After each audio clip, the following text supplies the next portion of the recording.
Hello, everybody, and welcome to this episode of Mastering Midlife, How to Thrive When the World Asks the Most of You. I'm your host, Mark Silverman.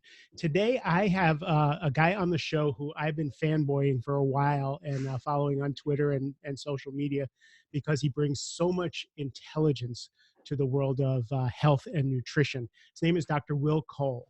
He's a leading functional medical expert, and we're going to talk about what that is. He's also a doctor of chiropractic. He specializes in investigating the underlying factors in chronic disease, which really fascinates me because I know that there's all kinds of stuff that we're not looking at when we're popping pills and trying to fix things after the fact.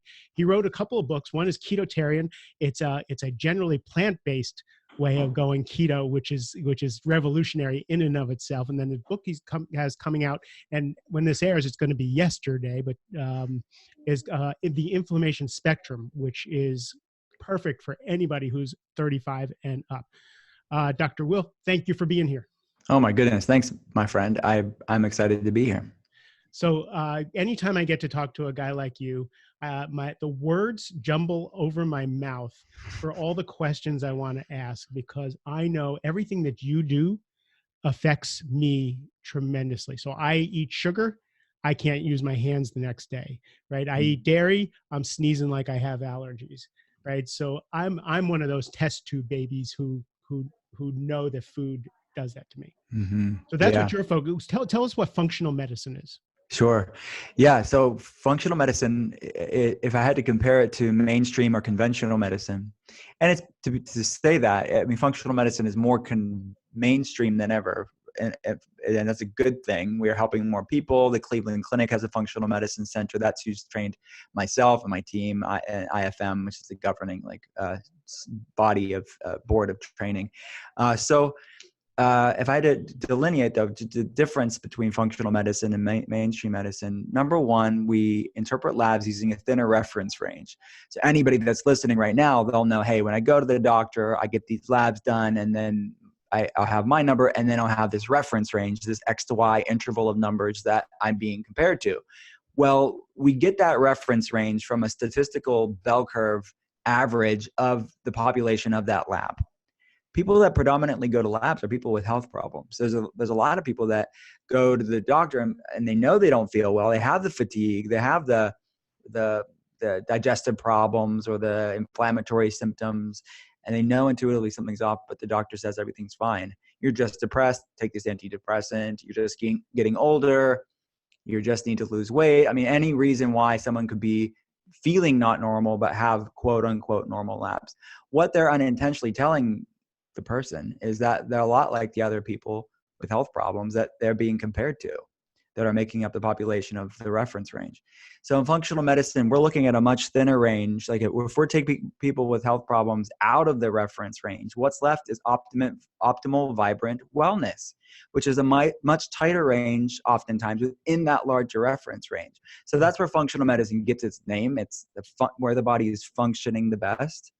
And the second thing we do in functional medicine is we run more comprehensive labs.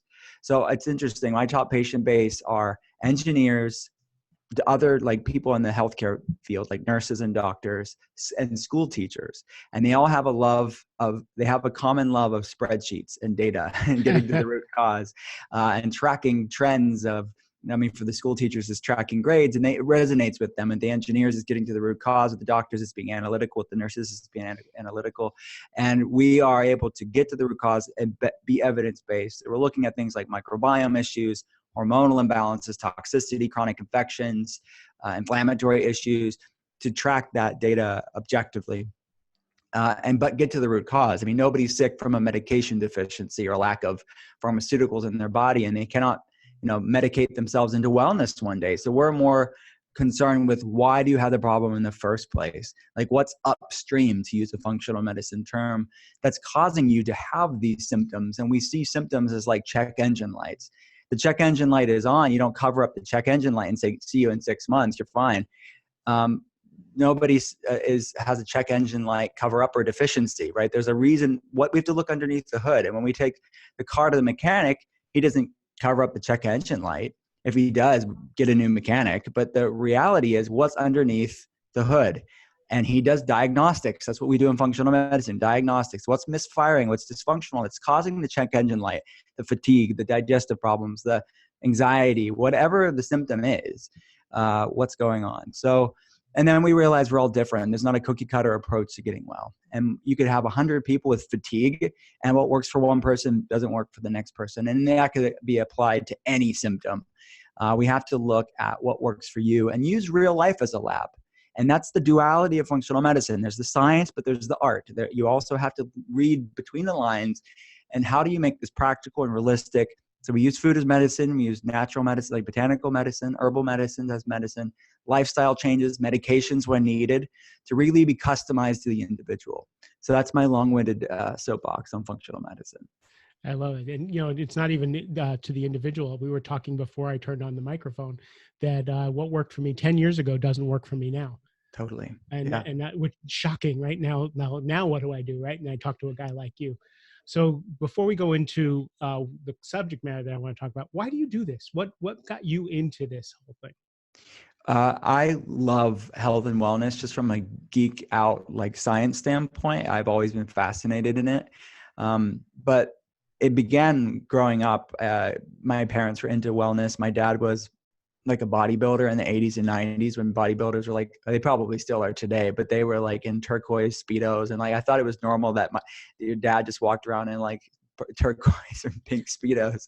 And my mom was like, he was always trying to get the right poses and all the techniques that they do. He was Mr. Pittsburgh in the 80s and 90s, like in these competitions. Right. And so he was interested in wellness and health, and I was drinking the weird health tonics and adaptogenic tonics before wellness is what it is today. I'm from the country side outside of Pittsburgh in Western Pennsylvania, which if anyone knows that area is not the mecca of health. It is not Abbot Kinney in Venice Beach or Soho in New York. It is quite Wendy's, McDonald's, Burger King, chain restaurants, and even today it is. But I was that strange kid that was having the weird organic stuff. And that informed me on what food was. And then formal training at an integrative medicine school, alternative medicine school, Southern California University of Health Sciences outside of Los Angeles. And I heard of a guy called A.D. He had gone to my school. He was older than I was. And he was talking about this field of healthcare called functional medicine. And he's still today one of the godfathers of functional medicine. And that's how I knew I wanted to help people formally in healthcare. And now all these years later, it's a strange thing. I think most of my patients are online. Over 90% of my patients are seen via webcam. And I get to stand at my standing desk and just talk to people about their health and drop ship labs to them and provide that functional medicine guidance. So it's really cool. I love what I do. So my day job isn't writing books or podcasting. It's consulting patients, and I wouldn't want to have it any other way. So just so people are clear, if they love what you have to say today, they can work with you no matter where they are in the world. Oh yeah, you just need an internet connection. That's all you need. And we just drop ship the labs to you. And we have patients all around the United States and other countries too, because we're not replacing their primary care physician. I mean, their primary care physician is still doing the regular physical checkups and workups. We are just giving them a functional medicine perspective and giving that clinical guidance to improve their wellness, to optimize their wellness. And we're used to difficult cases, like cases that have exhausted everything that conventional medicine has to offer them, and they're still not where they want to be, and they're looking to take it to the next level and see what's missing. Great. So let's talk about the book, because I want to pre-order this book desperately, because I deal with the effects of inflammation every single day. Okay. Why did you move from the ketotarian to this specific focus? Good question. So inflammation is something that I see on an hourly basis consulting patients, and it's different, nefarious, like far-reaching forms, right? And people think of inflammation, they think, okay, it's the sore joints, it's the arthritis, it's the aches and pains, like that's our inflammation. And that certainly is. They may think of migraines and headaches, and that certainly is as well. But inflammation is the common link between just about every health problem we face as a society, more than just musculoskeletal issues. So neurological issues, anxiety, depression, brain fog, fatigue, research suggests has an inflammatory component. Slow that down, because you know that. I know that. Yeah. But people listening like the inflammation isn't just stiffness in your body, right? It Yeah. isn't just swollenness. It's all those things that you talked about: our mental health, our well-being, the fog, Yeah. our gut health, and it's so Yeah. to think about it as only one area is to think about it wrong. Yeah. So much so. Yeah. So that's what the inflammation spectrum, this concept is the different sections of the body that can be impacted by inflammation. So I put like 7 main prongs, so to speak, or 7 different aspects on the inflammation spectrum. So brain health, gut health, hormone health, blood sugar, detoxification, musculoskeletal. And then I put a separate arm for autoimmunity, when the immune system actually turns against the body. And then this 8th section of polyinflammation, this interconnectedness of inflammation in the gut can impact the brain and vice versa. And then same with the brain and the hormones, the interconnectedness. The body is connected.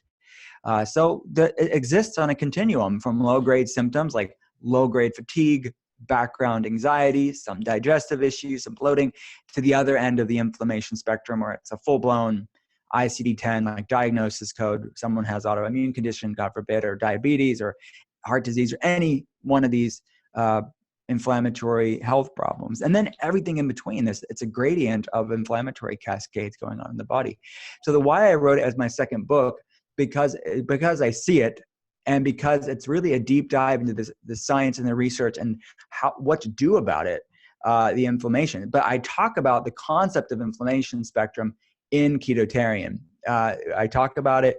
I talk about the science around beta hydroxybutyrate, the ketone, and how it downregulates these pro-inflammatory pathways like NF-kappa B and these COX-2 and the inflammasomes. Basically, it downregulates them and upregulates. Can you turn that into English? So in healthcare, we like acronyms for everything. So what it does is it brings down the pro-inflammatory pathways, like the ones that cause disease and drive disease, the ketone, which your body naturally produces in ketosis. It brings that down and brings up all the pro-antioxidant, pro-longevity, anti-disease pathways. So I talk about the science of that in Ketotarian and how to go mostly plant-based keto. But I wanted to explore that science a lot deeper in the inflammation spectrum. So not just about ketosis and being anti-inflammatory, but what are the other ways you can use food to bring down inflammation? And then what are the non-food ways to bring down inflammation? Because it's not just about food. So we have to look at stress, we have to look at toxicity, we have to look at sleep, we have to look at all these other ways that the scientific literature is pointing as what are some like low cost or no cost ways to bring down inflammation and bring up wellness. So that's really what the inflammation spectrum is all about. Great. So your book doesn't come out until Tuesday. Okay, today it's already going to be out by the time this podcast comes out. But let's just talk. Let's just make believe. Yeah. And I am hanging on every word, right? And I'm going to get out of the car, and I want to change some things today. Mm-hmm. What should I start to look at today? What questions should I be asking myself, right? And what should I be looking at for myself to either, one, know the inflammation is an issue in my life, or two, that I can start addressing it? I would say to start where you're at, for most people, it's finding out where they're at on the inflammation spectrum, because most people aren't really in tune with their bodies. They know they don't feel optimal, but they're not really like in their body and aware and done a full like body check, so to speak. So I would start with just asking yourself some questions. And I put the quiz in the book so people can go through the different sections of the inflammation spectrum to see for themselves where their inflammation levels may be. But they can also take the quiz. It's on our website for free if people just want to start there. It's at drwillcole.com. They just go to books and the inflammation spectrum and they can take the quiz. Those are really helpful because I can put that in the show notes and people can go directly to your website and start on this stuff. That's great. Yeah, and they could just take the quiz for free and it shows them. And the questions are all adapted on questions that I ask patients. So that's how I made the quiz. So you just go through the different sections to kind of see, okay, where maybe I'm higher in my brain area, or I'm higher in hormones or my digestion or my muscles and joints. And they can kind of see where they're at. And then we give them a download of some foods to focus on as far as different botanicals and herbs to help bring down inflammation or modulate things in a positive way in that specific area based on their quiz score. I think that's a good starting point. So let's, for example, let's say someone's brain inflammation level scores are higher, then maybe they want to bring in more adaptogens, which are plant medicines to help bring down brain inflammation, upregulate something called brain-derived neurotropic factor, BDNF. And it's not just food stuff too. There's some non-food therapeutic stuff as well to that the scientific literature research is pointed to as helping that specific area, and so on and so forth, depending on your quiz score. So I think that's a good starting point, and that's really at the heart of functional medicine, is what works for one person may not be needed for the next person. So I wanted people to almost do some clinical work for themselves, do some Sherlock Holmes work of choosing their own adventure in a way of finding out what works for their body, what doesn't, what's needed, what's not when it comes to this sort of stuff. And then something we talked about off air, you and I, is an elimination diet. So based on the quiz score, if they're higher scored on the quiz, we gave them a more advanced elimination diet. And if they were lowered scores, we gave them a more more general or an easier, I don't call it easier, but just a more of a basic form of it where they don't have to have the stronger intervention. They can have a lighter intervention if they need that. So that allows you as the person, as the reader, to find out what your body loves and hates. And we're all different. You mentioned dairy and sugar. For you you don't handle that very well with the and we'll do the three horses of the apocalypse: dairy, wheat, and sugar. Do not make Mark a happy guy. Right. And I mentioned dairy, wheat, and sugar. They're part of what I call the core four in the inflammation spectrum. The core four is dairy, grains, which wheat would be a grain, sugar, and high omega-6 oils. Those are all the core four. Interesting that year 3 of the 4 are problematic for you. Well, I don't know, because I take omegas. I got to go. I think I take the 3, 6, and 9. Yeah, we need some 3, 6, and 9. We need all 3 of those. But the oils that are higher in omega-6, like inordinately, unnaturally higher in omega-6, are like canola, soybean oil, grapeseed oil. Those are not good stable fats for like high heat cooking, and it's in a lot of packaged foods and things like that. So that's and it could drive inflammation levels up and oxidation in the body. And then there's an extra level called eliminate, and ATE, and eliminate has the number 8, guys, because I'm super good play on words. If you need any play on words, I'm your guy. So basically the 4 above the core 4 are nightshades, which are tomatoes, peppers, eggplants, goji berries, spices, that kind of stuff, nuts and seeds, legumes like beans, and eggs. So depending on your quiz score, you'll see what plan is the most appropriate. And this is all adapted from me seeing patients and so many different case studies over 11 years. So I'm forgetting the word. I'm forgetting the word that they talk about in all those.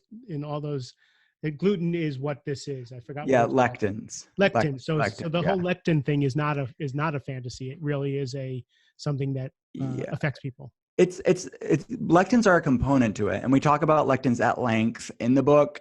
But it's not just lectins. So you're right. Gluten is a lectin. Legumes have lectins. Nightshades have alkaloids, lectins. Nuts and seeds have lectins. So those are proteins that are in these plant foods that can drive up inflammation for some people. The other common component is some of the sugars in some of these foods can be problematic for some people that ferment and impact the gut microbiome or raise blood sugar, etc. Casein is a dairy protein. Albumin is an egg protein. Those aren't lectins, but those are proteins and sugars that can be problematic for some people, or the fats in the omega-6 oil, like the high omega-6, can drive inflammation. So we're looking at proteins, fats, and carbs, these different type of macronutrients within these foods that can be problematic, lectins being one of them. But then we look at bioindividuality here. Not everybody has a problem with lectins. Some people do fine with lectins. Some people do fine with dairy. Some people do fine with eggs. Some people do fine with sugar. But we all have different tolerance. So I want the reader to find out what their body loves and what it doesn't, so they can have food peace and clarity and take agency over their health. Hold on, food peace. I love that. So Thank we can you. have food peace. So what we put into our body is actually supporting who we are, what we are, and and our energy levels. Exactly. So that we have to make that transition from diet to lifestyle, because otherwise it's you short-lived, and we don't need another diet. We just need to know, hey, this food makes me feel freaking amazing, and this food makes me feel horrible. And knowing that for clarity, because most people are so disillusioned. They hear all this conflicting information online, and they don't know what's up and what's down. And we talk about the different genetics, which is fascinating, like the endocannabinoid system. People are excited about CBD oil and how it works on the ECS, endocannabinoid system.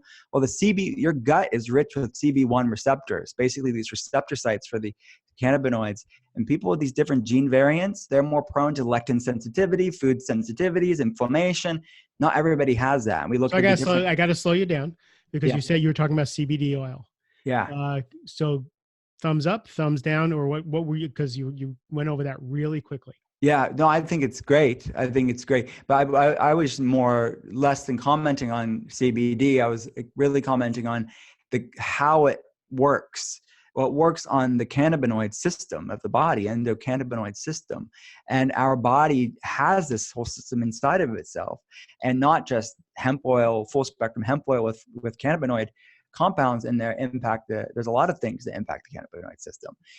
A lot of foods do that. And your gastrointestinal system is rich with these cannabinoid receptors, these CB1 receptors. And there's research to show people with these slower gene variants of the cannabinoid system, specifically these CB1 receptors, are more prone to lectin sensitivities and food reactivities and inflammation. So just the bigger point is bioindividuality. What works for you may not work for me. We're a confluence of different variables. Like, let's stop with this tribalism around food and this dogma that, my way or the highway, because I'll be proven wrong all day long if I hang my hat on one way of living and eating for everybody. So I try to keep an open mind as a clinician, and I want people to keep an open mind through the book of really just seeing what works for them.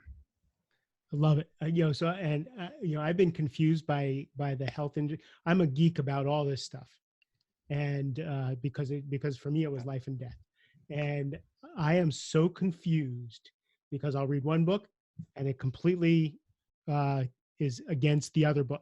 And I can't, so as someone who even actually studies this, I get confused, right? And I love when people like you say this is an individual journey. So the elimination diet. Test things, what works, what doesn't, keep a journal, right? Take the online test. Keto, doing keto is great for some people, not for others. Find out if it's right for yourself. Yeah. I like that. You wrote an article that said, if you've tried keto and failed, which is 90% of us, what is that article about? That one specifically is about how you're doing it. So oftentimes, there's many ways to go about it. They could be going dirty keto, and just really having anything as long as it's high fat, low carb. If it's hashtag keto, they go for it. And that, in other words, be eating bacon all day long. Bacon and butter all day, every day. And that works for some people, especially at the beginning, right? There's this honeymoon period with that way of going keto. But where does that lead you long term from a sustainable lifestyle standpoint, which is my main agenda as a functional medicine practitioner, of how to use food as medicine sustainably and practically. So that could be one potential problem of why someone's failed in the ketogenic diet, is really just being overly focused, hyper-focused on macronutrients over quality of food, meaning macronutrients, proteins, fats, and carbs. The ketogenic diet is high fat, moderate protein, lower carbohydrate. So they are just looking at that food log tracker app, and they're saying, okay, these are my macros. Like I'm hitting my fat, I'm hitting my carbs. Oh, this is great. Okay, yes, that initial honeymoon period, you're off of refined foods, garbage, as we call it.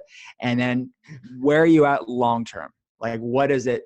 If you're hitting a plateau, if you don't see the results that you're looking for going keto, it doesn't necessarily mean that the ketogenic diet is failing you, just depending on how you're doing it. Like what tweaks can you make to optimize it for you? And then we have other conversations in that article and in Ketotarian about doing like a cyclical ketotarian approach, which I find works for a lot of people. That's the way that I do it, where I built metabolic flexibility. I've become a fat burner. You can get the ketone, that beta hydroxybutyrate, to do all the cool things for your brain, like boosting brain function, becoming a fat burner, a lot of different pro-antioxidant pathways, lowering inflammation, all that cool stuff. But then let's do a cyclical approach to maintain that metabolic flexibility. Because most people, if they've gone keto for really long time, if it wasn't best for their body, they're metabolically inflexible too. If they have carbs, they feel horrible and they don't have any adaptation for stuff. So having some cyclical approach, where like 4 to 5 days of the week, maybe you go clean keto, like a ketotarian approach, and then the other 2 to 3 days out of the week, they'll increase their carbs. And we're talking about healthy carbs, like clean carbs, like sweet potatoes, fruits, like fairly innocuous stuff. And you're in the moderate carb range, like maybe 50 to 150 grams of carbs a day. Nothing super crazy. You're not like carb loading like a bodybuilder. It's just pretty basic stuff, but you're out of ketosis. But then you can go back into ketosis when you want to. Not everybody can do that. And I teach in ketotarian, like what populations and health goals maybe would be good for one or the other. Because some people do better with staying in ketosis. People with insulin resistance, like severe, like weight loss resistance, they need to be in it longer.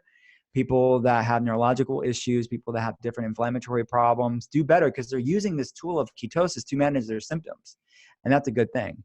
But that's not needed for everybody. So there's a lot of potential pitfalls with the conventional way of going keto that I try to debunk in ketotarian, so people can do it in a cleaner way and focus on real foods, whole foods, go mostly plant-based. So there's vegetarian keto, vegan keto, and pescatarian keto options in ketotarian.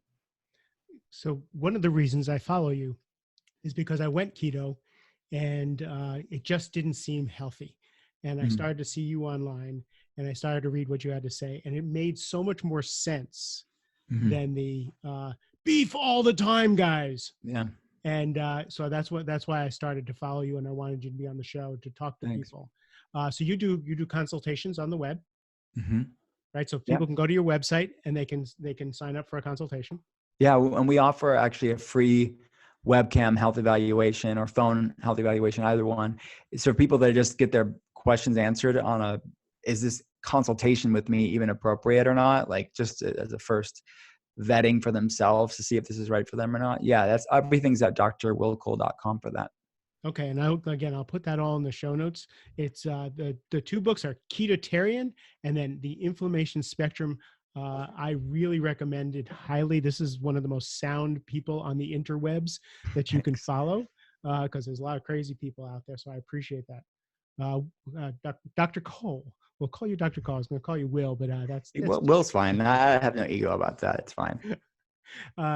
Thank you for sharing all this. Because if we play this at half speed, I think you basically told us the entire book, which is really cool. Yeah, thanks.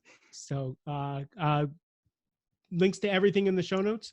You have a great day. I really appreciate it. To everybody else, I appreciate your time and attention.